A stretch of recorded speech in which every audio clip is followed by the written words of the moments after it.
Today we will discuss about rheumatoid arthritis. Rheumatoid arthritis is a chronic inflammatory disease. It's given by immune system. यानी जब हमारा immune system हमारे ही खिलाफ हमारे ही body में harm पहुंचाने लगता है, उन्हीं में से कुछ एक रूमेटाइड अर्थराइटिस की डिसीज है जिसमें हमारा इम्यून सिस्टम ही हमारे हैंड जॉइंट्स को, लेग जॉइंट्स को, फीट जॉइंट्स में अटैक करने लग जाता है, जो कि यंग एज और मिडिल एज की फीमेल्स में ज़्यादा देखने को मिलता है। उनमें एक डिसीज कॉज करता है जिसे बोलते हैं rheumatoid arthritis. Rheumatoid arthritis cause करता है सूजन, दर्द, जॉइंट, ये सारे स्टिफनेस, ये सब एक दूसरे से एसोसिएटेड हैं। तो ये कॉज करता है अर्थराइटिस। और इसके सिम्टम्स कैसे जानेंगे कि हाँ रूमेटाइड अर्थराइटिस ही है? तो सबसे पहले तो मॉर्निंग स्टिफनेस इसका सबसे मेन सिम्टम्स है, और पेन रहना जॉइंट्स में, जॉइंट्स का डिस्फंक्शन हो जाना यानी काम करना कम हो जाना या बंद हो जाना, डिफ़ॉर्मिटी यानी कि जब आर्थराइटिस ज़्यादा सीवियर हो जाता है तो बॉडी डिफ़ॉर्मिटी में भी चली जाती है, बॉडी में डिफ़ॉर्मिटीज़ आ जाती हैं। ये सब सिम्पटम्स आपको देखने को मिलेंगे। मुट्ठी बंद करने में उसको डिफ़िकल्टी फ़ील होगी, ब्रशिंग टीथ यानी दाँतों में पर ब्रश करते टाइम उसको डिफ़िकल्टी होगी। कॉम्बिंग हेयर, हेयर को कॉम्ब करते वक़्त, बाल को बनाते वक़्त भी उसको डिफ़िकल्टी महसूस होगी। ये सब पेशेंट को डिफ़िकल्टीज़ में महसूस हो सकती है। और सबसे मेन हिस्ट्री होती है अर्थराइटिस की स्वेलिंग। स्वेलिंग जो है वो सबसे मेन हिस्ट्री होती है, जिसको देख कर के आप अंदाज़ा लगा सकते हैं कि पेशेंट को रूमेटॉइड अर्थराइटिस है।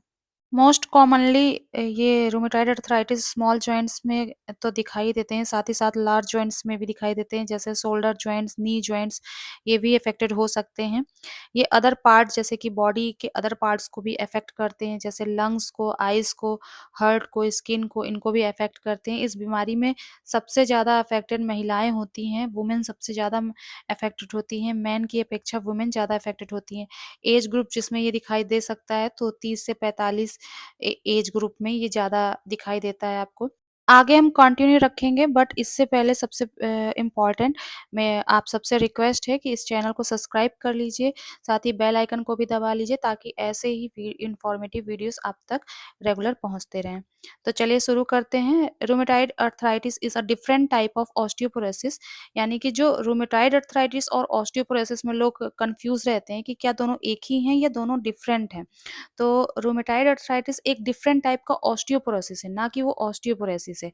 ऑस्टियोपोरोसिस में क्या होता है, वो एक तरह का बनना बिगड़ना, जब एक एज आती है तो सबको ऑस्टियोपोरोसिस की समस्याएं होती हैं। जितने भी यहाँ पे व्यक्ति हैं, जितने भी लोग हैं, तो सबको ऑस्टियोपोरोसिस की प्रॉब्लम एक दिन आनी ही आनी है एज के हिसाब से। ऑस्टियोपोरोसिस एक डिफरेंट टाइप का बनना बिगड़ना जैसा है, वेयर एंड टेयर टाइप जैसा है, जो कि सबको एक एज में होता है। जो बोन्स जो हैं वो बनती बिगड़ती रहती हैं, तो ऑस्टियोपोरोसिस उसे बोलते हैं। बस हाँ, ऑस्टियोपोरोसिस की स्टेज आती है जब बोन बनने से ज़्यादा बिगड़ने लगती है, यानी कि बोन का क्षय ज़्यादा होने लगता है। जबकि रूमेटाइड अर्थराइटिस एक डिफरेंट टाइप का ऑस्टियोपोरोसिस है।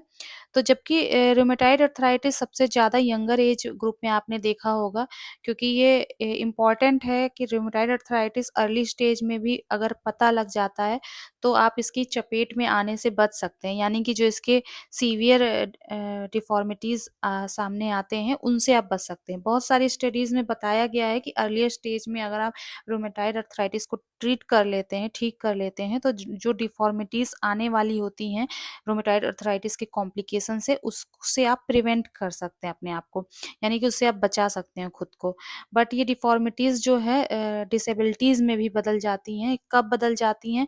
जब कभी-कभी आपने कुछ डिसेबिलिटीज़ लोगों को देखा होगा, डिसेबिलिटीज़ टाइप के लोगों को देखा होगा जो कि रूमेटाइड अर्थराइटिस से अफेक्टेड रहते हैं। ऐसे इतना ज़्यादा अफेक्टेड हो जाते हैं कि वो खुद से अपने हाथों से खाना तक नहीं खा सकते, यानी कि डिसेबिलिटी यहाँ तक पहुँच जाती है।